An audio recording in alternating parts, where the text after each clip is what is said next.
নওগাঁ জেলায় ছোট বড় মিলিয়ে অন্তত 40টি পশুর হাট রয়েছে।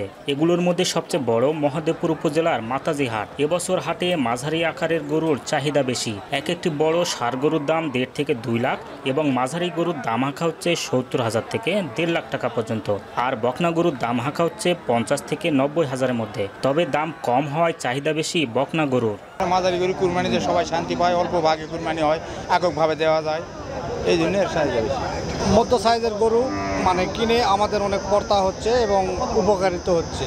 জেলার 11টি উপজেলায় ছোট বড় মিলিয়ে 38,573টি খামার রয়েছে। ঈদ সামনে রেখে 7,88,320টি গরু, ছাগল, ভেড়া ও মহিষ কুরবানির জন্য প্রস্তুত করা হয়েছে। এবছর খামারিরা প্রাকৃতিক উপায়ে পশুপালন করছেন। আটা, ভুসি, খোল, খড় ও ঘাস খাইয়ে প্রাকৃতিকভাবে খামারগুলোয় চলছে পশু মোটাতাজাকরণ। ফলে লালন পালনে বেড়েছে খরচ। বাইরে থেকে গরু আসলে তো গরু তো আপনাদের গরু দাম, আমাদের গরু তো মানে দাম তো কমাই যাবে, আমরা তো খামারে লস খাবো। খাবারের দামের তুলনামূলক লাভজনক কম, এই তো গরুর বাজারের অবস্থা। খামারিরা বলছেন পশু আমদানি রোধ করা গেলে এবার হাটে ভালো দাম পাবেন তারা। এছাড়াও পশু খাদ্যের দাম কমানোরও দাবি তাদের। 1 কেজি তোমার গমের ভুষির দাম 60 টাকা, 1 কেজি ব্যাটের দাম 40 টাকা 45 টাকা, সেই হিসাবে গরুর বাজার কমই বোঝা যাচ্ছে। 5-7 গাড়ি গরু বেচা কিনা হয়, 4-5 কোটি টাকার বেচা কিনা হয়।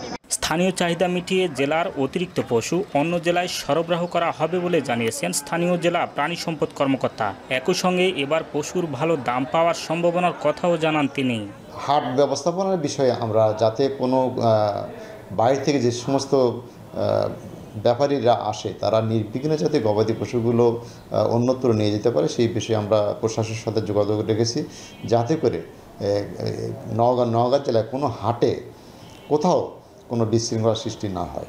চলতি বছর জেলায় কোরবানির জন্য 3,86,000 পশুর চাহিদা রয়েছে। আব্বাস আলী, এখন নওগাঁ।